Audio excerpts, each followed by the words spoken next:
السلام علیکم بیٹا، آج ہمارا 4th جو لیکچر ہے وہ سٹارٹ ہو رہا ہے اور یہاں سے شروع ہوتا ہے ہمارا چیپٹر نمبر 2۔ چیپٹر نمبر 2 میں جو چیزیں آپ کو بتائی جائیں گی وہ ہیں short question of chapter number 2، Pakistan کے ابتدائی مسائل، initial problems of Pakistan. Pakistan کے ابتدائی مسائل کیا تھے؟ جب پاکستان بنا اس وقت پاکستان کو کیا مسائل فیس کرنا پڑے؟ بیٹا اس میں کچھ تھوڑی سی بات میں آپ کو پہلے بتا دوں، یہ شارٹ کویسچن پڑھانے سے پہلے، کہ پاکستان میں نے آپ کو پچھلے لیکچرز میں بتایا کہ 90 ایئرس کی اسٹرگل سے، 90 ایئرس کی جو اسٹرگل ہوئی اس سے پاکستان بنا۔ 90 سال ہم نے کوشش کی اور 90 سال کی کوشش کے بعد جو ہے ہم پاکستان بنانے۔ بیٹا تو آپ کو کچھ تمہید کے طور پر میں نے بات کرنی تھی، اور وہ تمہید اس کی یہ ہے کہ جب پاکستان بنا اور 90 ایئرس کی اسٹرگل کی گئی 1857 سے لے کر 1947 تک، ان 90 ایئرس میں بے شمار مسائل تھے، ان کا سامنا کرنا پڑا، اور وہ رہنما جنہوں نے پاکستان کے لیے کوشش کی، محنت کی اور اپنا دن رات ایک کیا اور یہ پاکستان بنانے میں کامیاب ہو گئے۔ پاکستان تو بن گیا، لیکن پاکستان بننے کے ساتھ ساتھ اس خطے میں یا اس علاقے کے اندر بہت بڑے بڑے مسائل بھی تھے۔ جیسے کہ ایک میں مثال دیتا ہوں کہ اسلحے کی ضرورت ہر ملک کو ہوتی ہے، جنگ کرنے کی ضرورت ہر ملک کو ہوتی ہے۔ 16 اسلحہ ساز فیکٹریاں تھیں بھارت میں، ان میں سے ایک بھی پاکستان کے حصے میں نہیں آئی۔ پاکستان کو جو علاقہ ملا اس میں ایک بھی اسلحہ ساز فیکٹری یا انڈسٹری نہیں تھی۔ اس کے بعد دوسری بات جو ہم کرتے ہیں وہ یہ ہے کہ 921 فیکٹریاں یا انڈسٹریاں ہندوستان میں تھیں، اور ان میں سے صرف پاکستان کے حصے میں 34 آئیں۔ اب یہاں سے پاکستان کی معاشی حالت کا آپ اندازہ کر سکتے ہیں، اور اس کے ساتھ ساتھ پھر آپ یہ بھی دیکھیں گے کہ یہاں پر مسائل پیدا کرنے والے ہندو بھی تھے اور انگریز بھی تھے۔ ہندو لیڈروں کا کہنا یہ تھا کہ پاکستان جو ہے وہ ایک گدے کا گھر ثابت ہوگا، پاکستان چلنے والا ملک نہیں ہوگا، یہ گدے کا گھر ہوگا اور بہت کم عرصے کے اندر یہ ختم ہو جائے گا۔ اب جو سوال میں آپ کو پڑھانے چلا ہوں، جو چیپٹر نمبر 2 پاکستان کے ابتدائی مسائل، یہ پہلا پیج آپ کی اسکرین پر آ گیا ہے، اور پہلے ہی پیج کے جو سوال ہیں یہ 4th لیکچر کے یعنی چیپٹر نمبر 2 کے، اس سے پہلے جو 3 لیکچر ہوئے ان میں نے چیپٹر نمبر 1 کو کمپلیٹ کیا تھا۔ آج سے ہم چیپٹر نمبر 2 سٹارٹ کر رہے ہیں، اور تمام کا تمام میٹیریل جو پڑھایا جا رہا ہے وہ آپ کے سامنے اسکرین پر بھی آپ کو دیا جا رہا ہے۔ تو بیٹا پہلا سوال جو ہمارے پاس آئے گا وہ آپ کے پاس اسکرین پر موجود ہے، اور وہ ہے کس طرح ریڈ کلف کی ناانصافی مسئلہ کشمیر کا باعث بنی۔ لانگ کویسچن بھی اس میں انکلوڈ ہوگا، اور شارٹ کویسچن تو یہ آپ کے سامنے دیا ہی جا رہا ہے، اور بہت مرتبہ یہ پیپر میں آ چکا ہے۔ آپ جب بھی پریپریشن کرتے ہیں، پریپریشن کرتے ہوئے آپ پوائنٹس کو اپنے ذہن میں رکھیں، سمجھتے جائیں۔ اب ایک ضلع ہے، اگر وہ ضلع شامل کر دیا جاتا پاکستان میں، اور 3 جون کے منصوبے کے مطابق وہ پاکستان ہی میں شامل تھا، تو کبھی بھی ایسا نہ ہوتا کہ کشمیر کا مسئلہ کھڑا ہوتا یا کشمیر کا مسئلہ آ جاتا، ایسا کوئی ایشو نہیں تھا۔ وہ ضلع ہے گورداسپور۔ آپ کے سامنے اسکرین پر پہلا شارٹ کویسچن ہے، کس طرح ریڈ کلف کی ناانصافی مسئلہ کشمیر کا باعث بنی، اور اس میں آپ کو دیا جا رہا ہے، لکھا ہوا ہے، آپ پڑھ سکتے ہیں، اور میری آواز آپ تک پہنچ بھی رہی ہے، آپ سن بھی رہے ہیں کہ اگر ضلع گورداسپور ہندوستان کو نہ دیا جاتا تو ہندوستان کے لیے کشمیر پر قبضہ کرنا ممکن نہ ہوتا۔ آپ نے جو لفظ یاد رکھنا ہے وہ ضلع گورداسپور ہے، اور پھر اسی کے ساتھ اس کی ایک تحصیل ہے جس کا نام ہے پٹھان کوٹ۔ پٹھان کوٹ سے روڈ وے مل جاتا ہے انڈیا کو کشمیر میں انٹر ہونے کا۔ گورداسپور کی تحصیل پٹھان کوٹ، اس سے کشمیر میں انٹر ہونے کا وے مل جاتا ہے انڈیا کو، اور اگر ریڈ کلف یہ ناانصافی نہ کرتا، جو پاکستان کے حصے میں آنے والا ضلع تھا اس کو بھارت میں شامل نہ کرتا، تو یہ ایشو جو کشمیر کا ایشو ہے وہ کبھی بھی سامنے نہ آتا۔ یہ بیٹا پہلا شارٹ کویشچن تھا، آپ کو سمجھ آ گیا ہوگا۔ اس کے بعد دوسرے شارٹ کویشچن کی بات کرتے ہیں۔ قائد اعظم نے مہاجرین کی بحالی کے لیے کیا اقدامات کیے؟ مہاجرین کی بحالی یعنی سیٹلمنٹ آف ریفیوجیز کی سیٹلمنٹ کے لیے قائد اعظم کے اقدامات کیا تھے؟ بیٹا انڈیا سے جو لوگ مائیگریٹ کر کے آئے، یہ سوال بھی آپ کے سامنے اسکرین پر موجود ہے۔ انڈیا سے جو لوگ مائیگریشن کر کے آئے ان کی تعداد تھی 65 لاکھ، 65 لاکھ لوگ انڈیا سے مائیگریشن کر کے پاکستان آئے تھے، جبکہ پاکستان سے انڈیا جانے والے، یہاں سے مائیگریشن کرنے والے لوگوں کی تعداد 55 لاکھ تھی۔ اس طرح 10 لاکھ لوگوں کا اضافہ ہو گیا پاکستان میں۔ اب آپ دیکھیے، اگر 55 لاکھ گئے، ان کے مکان تھے، ان کی دکانیں تھیں، سب کچھ تھا، تو آپ ایک چیز کو ضرور محسوس کریں گے، ایک چیز کو آپ ضرور فیل کریں گے، ایک چیز کو آپ ضرور سمجھیں گے، اور وہ چیز یہ ہے کہ وہ تو چلے 55 لاکھ کے لیے ہو گئی، لیکن جو باقی 10 لاکھ لوگ تھے ان کا کیا بنا؟ ان کے لیے اضافی مکان چاہیے تھے، ان کے لیے اضافی کاروبار چاہیے تھے، ان کے لیے اضافی نوکریاں چاہیے تھیں، یہ سب کچھ دینا تھا۔ اور میں پاکستان کی کنڈیشن آپ کو پہلے ہی تمہیدی طور پر بتا چکا ہوں کہ پاکستان کی کنڈیشن کتنی کمزور تھی۔ 10 لاکھ لوگوں کا اضافہ ہو گیا، اور اس کے ساتھ ساتھ قائد اعظم سے لوگ بہت متاثر تھے، میں آپ کو پچھلے لیکچرز میں بات کر بھی چکا ہوں۔ تو قائد اعظم نے ایک ریفیوجی ریلیف فنڈ قائم کیا، مہاجرین کی بحالی کے لیے ایک فنڈ وہ قائم کیا، اور پاکستانیوں سے اپیل کی کہ آپ ان مہاجرین کے دل کھول کر مدد کریں۔ ان پر یہ جو مشکلیں آئی ہیں، مشکلوں کا صرف ایک ہی وجہ ہے مشکلوں کی، اور وہ ہے کہ یہ مسلمان ہیں۔ اگر یہ مسلمان نہ ہوتے تو ان پر یہ مصیبتیں نہ آتی۔ ان پر یہ مصیبتیں آنے کی ایک سول ریزن ہے، ایک ہی وجہ ہے، اور وہ وجہ یہ ہے کہ یہ مسلمان ہیں۔ اس کے بعد بہت امپورٹنٹ کویسچن مسئلہ کشمیر کے حوالے سے آپ یہ دیکھتے ہیں کہ یہ 1947 سے لے کر آج تک کشمیر کا مسئلہ جو ہے وہ موجود ہے، کشمیریوں پر ظلم ہو رہا ہے، کشمیریوں کی زندگی اجیرن ہے۔ تو اس کے حوالے سے بھی ذرا توجہ سے سن لیجئے گا۔ یہ کشمیر کے حوالے سے سوال ہے۔ تیسرا سوال ہے، مسئلہ کشمیر کے بارے میں چند سطور تحریر کریں۔ Write few lines about Kashmir issue. بیٹا 3 جون کا منصوبہ میں نے کل کے لیکچر میں آپ کو پڑھایا تھا۔ 3 جون کے منصوبے کے مطابق ضلع گورداسپور کو پاکستان میں شامل ہونا تھا، لیکن ریڈ کلف نے جان بوجھ کر اس کو بھارت میں شامل کیا، اور جس کی تحصیل پٹھان کوٹ سے بھارت کو کشمیر میں داخل ہونے کا راستہ مل گیا۔ ریڈ کلف، ماؤنٹ بیٹن اور اس کے ساتھ ساتھ کانگریس، یہ ان تینوں کی منصوبہ بندی تھی، اور اس منصوبہ بندی کے تحت اس کو بھارت میں شامل کیا گیا۔ بھارتی فوجیں کیونکہ روڈ وے مل گیا، راستہ مل گیا، زمینی راستہ، یہاں سے کشمیر میں داخل ہوئیں، اور کشمیر میں داخل ہونے کے بعد جب یہ سب کچھ ہو گیا، خود ہی مسئلہ کشمیر کو بھارت اقوام متحدہ میں لے گیا۔ اب تک اس مسئلے کو حل نہیں کیا جا سکا۔ یہ ایک بہت بڑا المیہ ہے، اور سوالیہ نشان اقوام متحدہ پر بھی ہے کہ اقوام متحدہ آج تک اس مسئلے کا حل نہیں نکال سکے۔ آتے ہیں سوال نمبر 4 پر۔ قائد اعظم نے معیشت یعنی اکانومی کے بارے میں کیا کہا تھا؟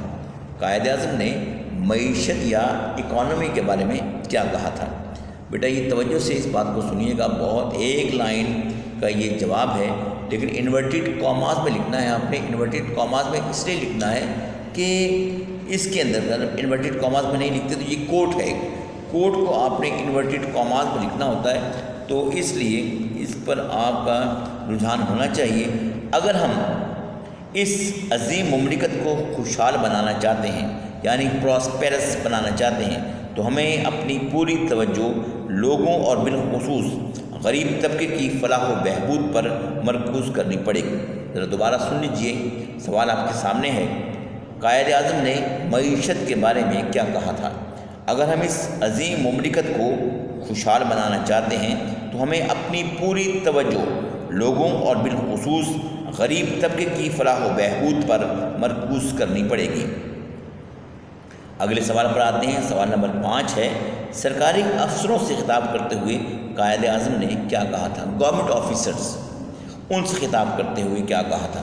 یہ 25 مارچ 1948 کو سرکاری ملازمین سے قائد اعظم نے خطاب کیا تھا، اور آپ نے فرمایا تھا، یہ بھی ایک لائن کا جواب ہے، اور یہ پیپر میں چیزیں آ چکی ہیں جو آپ کو پڑھائی جا رہی ہیں. اب آپ قوم کے حاکم نہیں رہے، آپ کو قوم کے خادم کی حیثیت سے اپنے فرائض سر انجام دینے ہیں. اب آپ قوم کے حاکم نہیں رہے. You are not from the ruling class now. آپ کا تعلق رولنگ کلاس سے نہیں ہے، آپ قوم کے حاکم نہیں ہیں. You are the friends and servant of the nation. آپ قوم کے خادم ہیں، آپ قوم کے ملازم ہیں، آپ قوم کے دوست ہیں. آپ کو ان کے ساتھ اس طرح کا رویہ اختیار کرنا ہے. ڈیٹ آپ نے یاد رکھنی ہے. پھر قومی اتحاد و استحکام، یہ سوال نمبر 6 ہے. قومی اتحاد و استحکام کے حوالے سے قائد اعظم نے کیا کہا تھا؟ قومی اتحاد کا مطلب یہ ہے کہ یونٹی اور انٹیگریٹی، کس طرح سے قوم کے اندر اتحاد و اتفاق کو پیدا کیا جائے.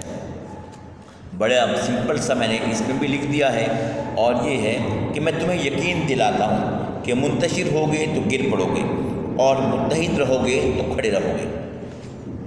I assure you, divided you fall, united you stand. میں تمہیں یقین دلاتا ہوں، I assure you, divided you fall، منتشر ہوگے تو گر پڑو گے، متحد رہو گے تو کھڑے رہو گے، united you stand. اس کے بعد طلباء کسی بھی قوم کی ریڑھ کی ہڈی ہوتے ہیں. اگر ہمارے طالب علم اچھے ہوں گے، قابل ہوں گے، تو وہ ہمارے ملک کو بہت بہتر طریقے سے چلا سکتے ہیں. اور دنیا کی جو قومیں ہیں ان کی ترقی میں انہی کے نوجوانوں کا ہاتھ ہوتا ہے. نوجوان کسی بھی قوم کے اچھے ہو جائیں، بہتر ہو جائیں، وہ قوم ترقی کی طرف چل پڑتی ہے. اور اسی پر قائد اعظم نے نوجوانوں کو کیا نصیحت کی تھی؟ پیپر میں آ چکا ہے، یہ سوال کافی دفعہ آیا ہے. نوجوان دوستوں، ینگ فرینڈس، اب میں آپ کو ہی پاکستان کا حقیقی معمار سمجھتا ہوں. You are the real builders of this nation. اور دیکھ رہا ہوں کہ آپ اپنی باری پر کیا کچھ کر کے دکھاتے ہیں. اس طرح رہیے کہ کوئی آپ کو گمراہ نہ کر سکے، کوئی آپ کو غلط طور پر استعمال نہ کر سکے. اپنی صفوں میں مکمل اتحاد و استحکام پیدا کریں. ایک مثال قائم کر دیجئے کہ نوجوان کیا کچھ کر سکتے ہیں. آپ کا اصل کام کیا ہونا چاہیے؟ اپنی ذات سے وفاداری، لائل وتھ یور سیلف. سب سے پہلے اپنے آپ سے وفادار ہو جائیں. اپنے ملک سے وفاداری کریں، اور اس کے ساتھ ساتھ مطالعے پر مکمل توجہ.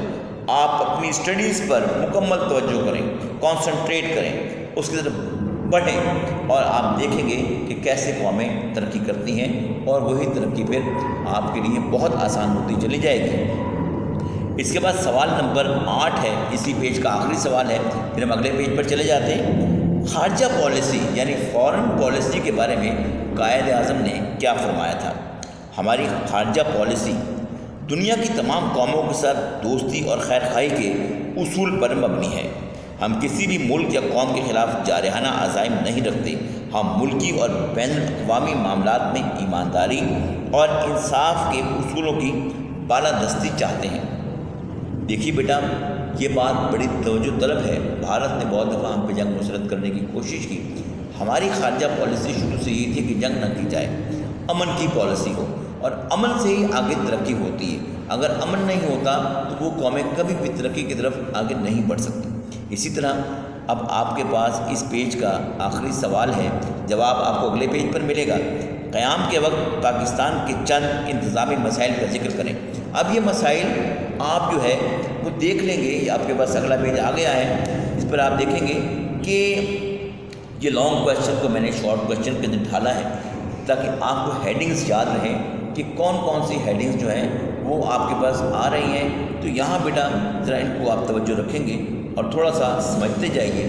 سب سے پہلے جو یہاں میں نے ہیڈنگ دی ہے وہ 3 جون کا منصوبہ ہے. ہمارے مسائل بننے میں وہ 3 جون کا منصوبہ تھا. اگر اس کے مطابق فیصلہ ہو جاتا تو ایشو نہ بنتا. پھر صوبوں کی تقسیم کہ کون سا صوبہ یعنی پنجاب اور بنگال، یہ 2 صوبے ایسے تھے جن کو پورے کا پورا پاکستان میں شامل ہونا چاہیے تھا. انفارچونیٹلی ان کو تقسیم کیا گیا، اس سے مسائل بنے.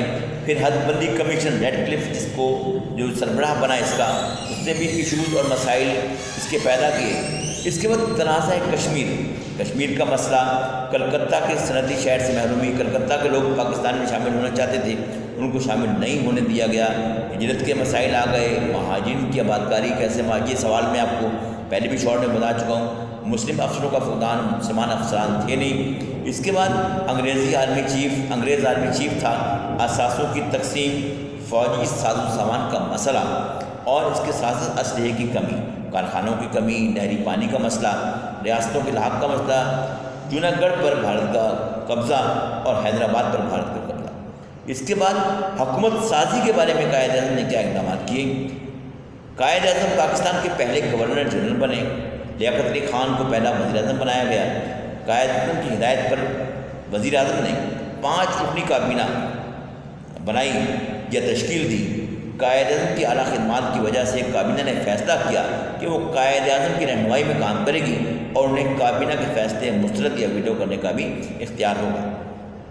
اب اس کے بعد سوال نمبر 11 ہے کہ قائد اعظم یعنی قوم کا اعتماد بحال کرنے کے لیے قائد اعظم نے کیا اقدامات کیے؟ شروع میں تمہید میں نے بات کی تھی کہ ہمارے جو دشمن تھے وہ گتے کا گٹر کہہ رہے تھے پاکستان کو۔ اب یہی بات یہاں قائد اعظم نے کی۔ قائد اعظم کے دشمن کہہ رہے تھے پاکستان چند دنوں کا مہمان ہے۔ ان حالات میں قائد اعظم نے خرابی صحت کے باوجود ملک کے دورے کیے، ملک کے مختلف علاقوں میں گئے، حصوں میں گئے، جس سے لوگوں کا حوصلہ بڑھا۔ قائد اعظم نے لوگوں کو یقین دلایا کہ پاکستان ہمیشہ رہنے کے لیے بنا ہے اور یہ کہ پاکستان کے دشمنوں کی سازشیں جلد ناکام ہو جائیں گی۔ اوکنینک نے حکومت برطانیہ کو رپورٹ بھیجتے ہوئے کیا لکھا تھا؟ اوکنینک جنرل تھا فوج کا اور یہ سربراہ بنا تھا تقسیم کا، یعنی جس میں اساتذات تھے ان کی تقسیم اس کے حوالے کی گئی تھی۔ اب اس نے کیا رپورٹ دی اور یہ پہلی جو ہے چلا گیا تھا، اس نے اپنا دفتر بند کیا، ریزائن کیا اور یہ بھارت سے چلا گیا۔ جاتے ہوئے اس نے کیا الفاظ لکھے تھے وہ ذرا غور سے سمجھیے گا۔ 12واں سوال ہے یہ، ہندوستان کی موجودہ کابینہ پختہ ارادہ کر چکی ہے جہاں تک اس کا بس چلے گا مملکت پاکستان کو مضبوط بنیادوں پر کھڑا نہیں ہونے دے گی۔ بھارت کے لیڈروں، وزیروں اور سول افسران نے افواج کی تقسیم کے کام میں روڑے اٹکانے کی مسلسل کوشش کی۔ قائد اعظم نے اپنے پیغام اور تحریک کا خلاصہ کن 4 الفاظ میں بیان کیا؟ کام، کام اور کام، کامیابی ہمارا مقدر ہے، یہ نعرہ کبھی نہ بھولیے۔ اتحاد، ایمان اور تنظیم، یہ بیٹا جو چیزیں آج کے لیکچر میں نے آپ کو بتائی ہیں، اگر آپ ان پر توجہ کرتے ہیں تو یہ آپ کے لیے بہت بینیفیشل ہوں گی۔ میں نے شارٹ کویشچن آپ کو پڑھائے اور اس کے بعد جو ہمارا اگلا لیکچر ہوگا یعنی لیکچر نمبر 5 وہ بھی چیپٹر نمبر 2 ہی میں ہے اور اس کا جو لانگ کویشچن ہے جو شارٹ سلیبس کے اکارڈنگ ہے وہ اس میں شامل کیا جائے گا۔